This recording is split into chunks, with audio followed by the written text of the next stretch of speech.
The relentless rain continued to hammer against the window pane of room 213 in the old Riverside Hotel, a once grand but now decrepit building that had seen better days. Inside, Sarah sat alone on the edge of the lumpy bed, her nerves raw from the unrelenting storm outside. As a travel writer, she had come to this hotel, expecting it to be the quaint setting for her latest article. However, something about the place sent shivers down her spine from the moment she arrived. As the clock ticked away the hours, Sarah began to hear faint whispers emanating from the dark corners of the room. At first, she dismissed them as mere figments of her imagination, attributing them to her exhaustion from the long drive. Yet, as the night deepened, the whispers grew louder, and they were accompanied by strange shadows that danced ominously on the peeling wallpaper. Sarah's heart raced, and she fumbled for her phone to call the front desk for an explanation or perhaps a room change. To her dismay, there was no answer, only eerie silence on the other end. It appeared that the storm had knocked out the power. Determined to unravel the unsettling occurrences, Sarah decided to venture out into the dimly lit hallway, her footsteps echoing on the creaky wooden floorboards. The walls seemed to close in around her, and the whispers grew more pronounced, as if the very building itself were conspiring against her. As she turned a corner, she froze in her tracks. A spectral figure emerged from the shadows, sending a chill down her spine.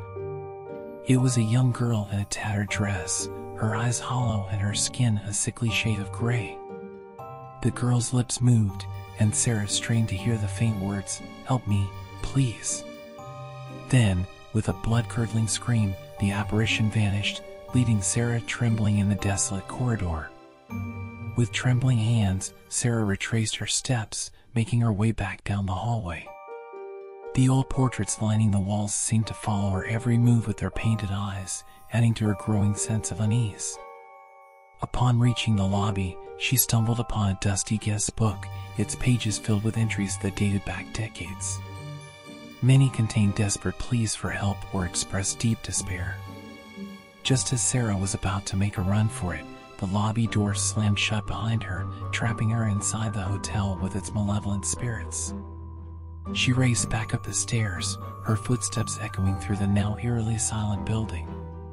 Back in room 213, the whispers grew louder and more insistent. Shadows writhed and twisted on the walls, forming grotesque shapes. Sarah's phone buzzed with a text message from an unknown number. It simply read, "You're not alone."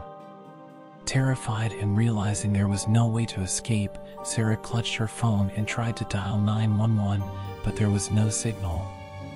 She was trapped in a nightmarish ordeal with no apparent way out. As the night wore on, Sarah's fear gave way to desperation. The room seemed to grow colder, and an icy hand brushed against her cheek. She turned to see the ghostly figure of the young girl standing before her once more. This time, the girl's voice was filled with anguish as she said, "Help us, please. We're trapped here."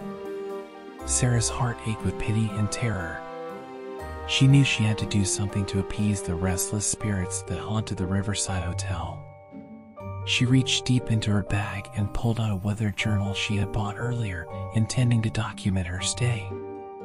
With trembling hands, she began to write. She wrote about the tragedy that had befallen the hotel years ago, the fire that had claimed the lives of many, including the young girl and her family. She wrote about their longing for release from their eternal torment. As she wrote, the whispers in the room began to subside, and the shadows on the walls retreated. The temperature in the room returned to normal, and Sarah knew that she had appeased the spirits, at least for the time being. Exhausted and emotionally drained, she fell into an uneasy sleep, only to be awakened hours later by the sound of sirens. The storm had finally passed, and rescue workers had arrived at the hotel. They found Sarah in room 213, pale and disheveled, but alive. She was taken to a hospital, where she recounted her harrowing ordeal to the authorities. They launched an investigation into the Riverside Hotel and uncovered the tragic history of the place. Eventually, the hotel was closed down, and the restless spirits of the past were finally put to rest.